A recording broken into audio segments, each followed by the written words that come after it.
unfortunately, the problem with living in a secular society and living in a society that has a lot of people that are atheists, that have no belief system at all, is you find a belief system. And that's a lot of these people that call themselves atheists, or they've subscribed to the religion of woke. So here's Joe Rogan doing his thing, saying we subscribe to the religion of woke because, we don't have a religion to shove down everybody's throat and force everybody to live in accordance with. And that's a problem. That's a problem when, people actually have compassion for other people that don't live or look exactly like them. That's a big problem. So anyway, we're going to get into it. I am Brentley, and this is the Punk Apostate. Let's go.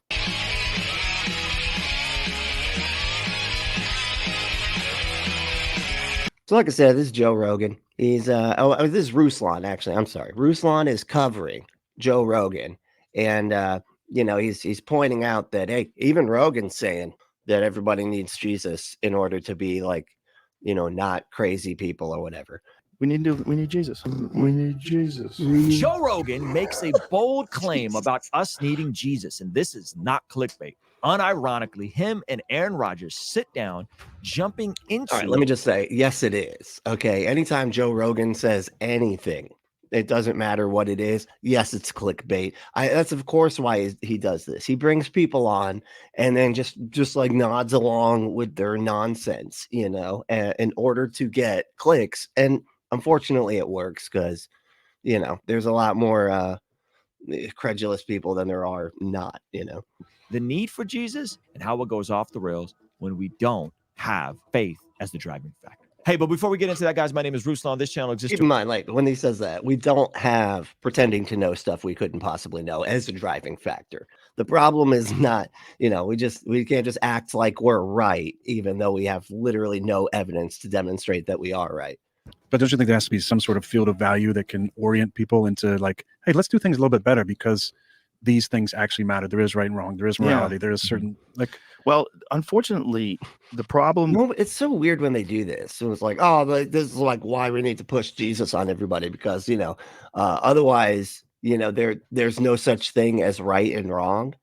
When all of us individually determine what is right and wrong, they want it to be this universal thing. They want to act like theirs is universal, but all you end up with is people that believe their subjective interpretation of what they believe their God wants is objective morality, and it's just their subjective opinion that their morality happens to be the objective kind, It's like, with living in a secular society and living in a society that has a lot of people that are atheists, that have no belief system at all. Like, what the hell? Like, we don't have any belief system at all. That's it. Like, atheism is just the answer to one question. And so just because we, answer that question with the obvious, I'm not convinced that a God exists, and that's it. That's all atheism is, but that means we have no beliefs whatsoever. We don't believe anything, we're just walking around just thinking nothing all the time, It's like, Jesus, you're taking like the answer to one question and acting like it means all this other stuff that it just doesn't mean. Belief system. And that's a lot of these people that call themselves atheists, or they've subscribed to the religion of woke. Their God is equity and inclusiveness. That's okay. It's not a God, you moron. It's a way to behave and way to think about things from a perspective that isn't like a narrow-minded moron, that's just like, my way is the only way. The only thing that matters is the white, straight, cisgender Christian narrative. That's the only thing that matters. We should write legislation like we're the only people that exist, and maybe even vilify the people that are outside of this little, demographic here. Your God is this. So Joe Rogan is now throwing shots, not just the typical equity wokesters stuff.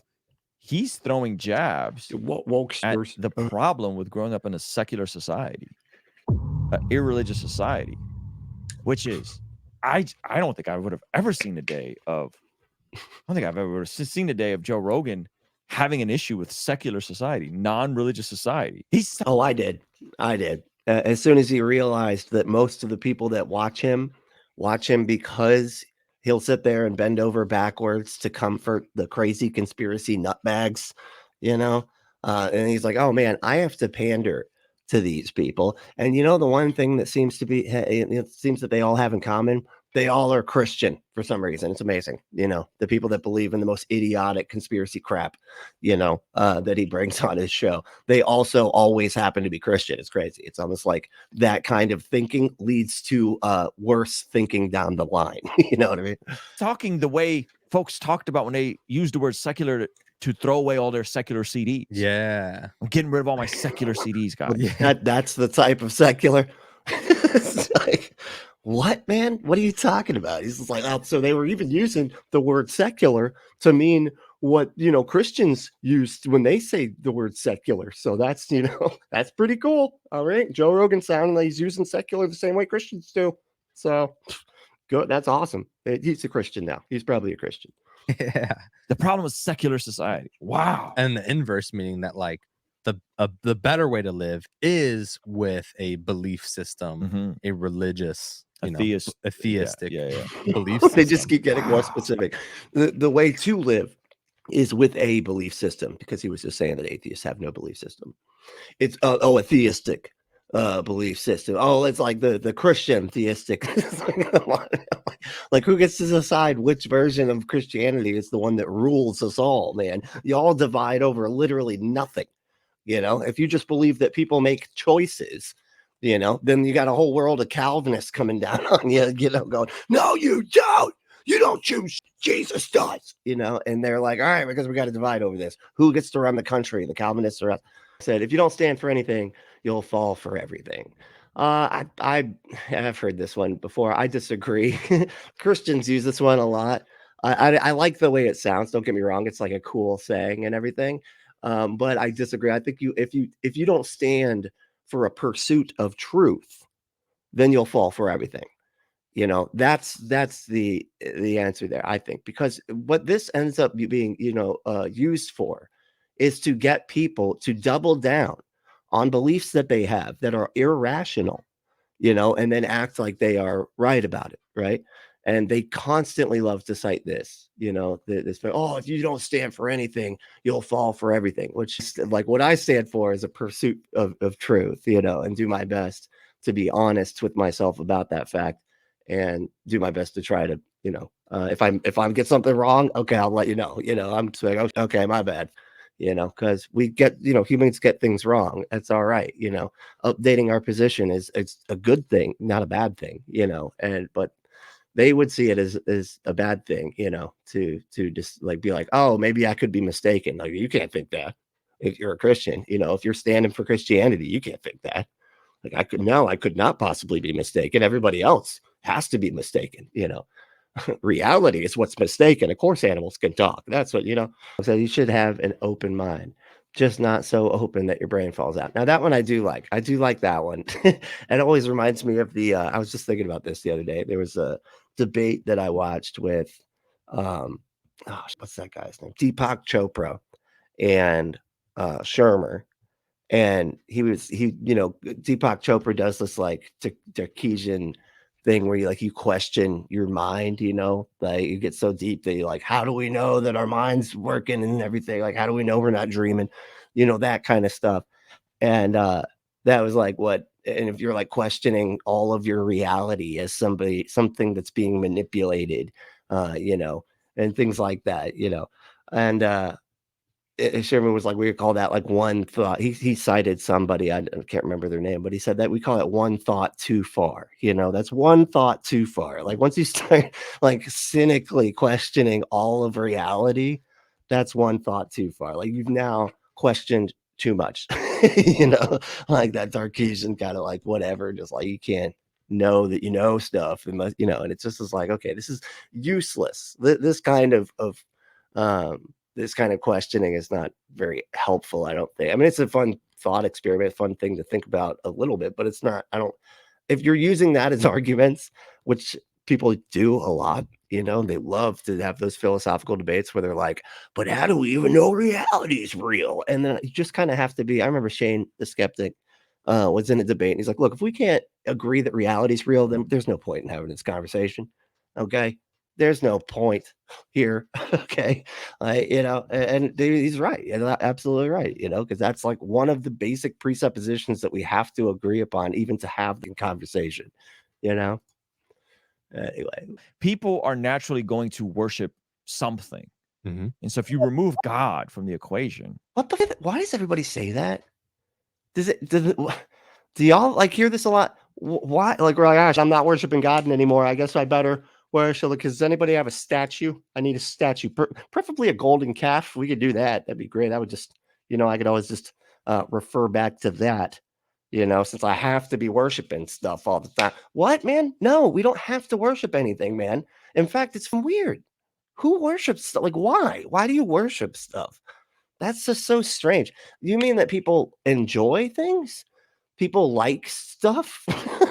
Like, liking stuff is not the same thing as worshiping stuff. There's a difference there. Typically, I would argue that worship specifically has to do with like doing something in exchange for reality being some way that you want. You know what I mean? So, like, in other words, they'll worship their God in exchange for like the hope and whatever that their life's going to be protected by that God, right? And I think the same thing as far as like idols go, or any other God, or like any pagan thing, right? When they do rituals, it's all like to ask God for prosperity, or ask destiny or whatever for prosperity. And a relationship, a love spell, whatever. It's all to get something back out of reality. You worship something in an attempt to get something back out of reality, I think. Now, I could be mistaken. Let me know in the chat if you disagree with that definition of worship. But that makes sense to me. But at the same time, just like, that's exactly why you don't have to worship anything. It's insane to say that we have to worship stuff. That's why they're always trying to straw man and say that we worship ourselves as gods, because they're like, well, you think you can decide what's right and what's wrong, so you believe you're a god. And it's like, dude, everybody decides what they think right and wrong is, regardless if it's like you just happen to agree, your opinion happens to agree with a particular religious doctrine, but there's millions of doctrines, dude, like, and they're all different. Like, so everybody does individually determine what is right and wrong. We can get mad about that all the day, and there's a lot of people that agree on the basics, trying to saddle us with that's just not real, that we're just like worshiping ourselves. And it's like, no, us like just being honest about how you determine right and wrong is not worshiping yourself. Holy, they're just gonna fill that void with something else. They're gonna fill this void. If you like are conditioning yourself to believe there's a void, you know what I mean? That you like need something to be happy, which that is some deep programming that religious people put into children and their congregants and everything else. That you need this, you need this, you need this. It's just a mechanism to keep people coming back to the religion, right? And they don't realize that actually creates huge problems for people, because when the religion thing doesn't work out, they will, because they've been conditioned to believe that, because that's not true. You don't have to have a void in your heart or whatever. But if you're conditioned to believe that you do, then that you're going to behave that way, whether it's true or not, but only because you've been, brainwashed basically into believing. You're always going to be looking for something to fill this natural void that's inside of you. But the truth is, it's not there, dude. Just relax, enjoy life. There is no void. Rolls on, people are going to understand the need to have some sort of divine structure to things, some sort of belief in the sanctity of love and of truth. And a lot of that comes from religion. Okay, who gets to decide which religion, and then who gets to decide which interpretation, and then who gets to decide the doctrine that is being interpreted, and then who gets to decide the denomination that has the doctrine that's being interpreted? Who gets to decide all this stuff, man? Because y'all can't do it. Okay, you've tried. Okay, and all it does is end up pissing off more people than it does bringing anybody together. A lot of people, as I think is evidenced by that "he gets us" thing, who freaked out about that one the most? Fucking Christians, because they're like, you can't talk about Jesus without my permission. Moral compass and the guidelines that they've used to follow to live a just and righteous life has come from religion. Mm-hmm. And unfortunately, a lot of very intelligent people. No, it hasn't, dude. That's just not true. Like most of the stuff where people were owning slaves and, beating their children and shit like that were because of religion. Not to say that religion doesn't get some things right. They're like, yeah, treat your neighbor as yourself. But the thing is, they get to redefine neighbor, and they do quite a bit. Well, the gay person's not your neighbor. You don't have to empathize with them. Okay, they're not your neighbor. All right, if they are, they're like a bad neighbor that throws parties at 3 a.m. and doesn't even care about your sleeping infant in the next room. That's the type of neighbor they are. They dismiss all the positive aspects of religion because they think that the stories are mere superstitious fairy tales that they have no place in this modern world, and we're inherently good and your ethics are based on your own moral compass and we all have one. And we don't dismiss it because it's based on fairy tales. And I don't know what he means, like the positive aspects of Christianity, but we don't, if there's a positive aspect to it, we're fine with that. I don't give it. If people are like, oh, Jesus was cool because he said to like care about the poor people and everything, and treat people the way that you would want to be treated or whatever, do unto others type of shit. I'd be like, cool. Yeah, that's good stuff to live by. Yeah, totes, but that's not where it ends. That's the problem. And all of those things have caveats. Like I just was saying, treat others the way that, you would want to be treated, and you would want people to force you to behave like your religion. So better do that for everybody else, which is why you should treat people the way they want to be treated, not the other way around. Because just because you like to get shamed into behaving like your religion more doesn't mean that everybody else does. Okay. That is a weird face they froze on there. He looks like a garbage pail kid, doesn't he? Why does he? I could just see him crawling out of the trash can with the other Muppet things, whatever. He did a video about Sam Harris destroying the Bible and the Quran in 5 minutes, and his big opposition was, it seems like the Bible condones slavery. Yeah, and so it literally does. It literally does, man. In multiple places. It's in Exodus and it's in Leviticus, and it's very specific in Leviticus. Okay.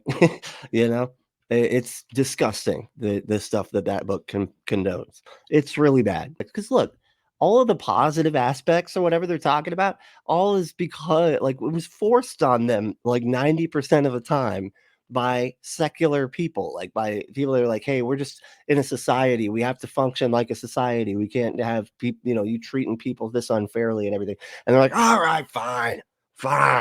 Let's update our interpretation of the Bible to keep these people happy. That's what it always ends up being. And then they sit there and be like, well, we're the original source of all morality. Then why have you had to change it so many times, man? Why do you keep having to update it? Why couldn't your God get it right from the beginning, man? It's ridiculous.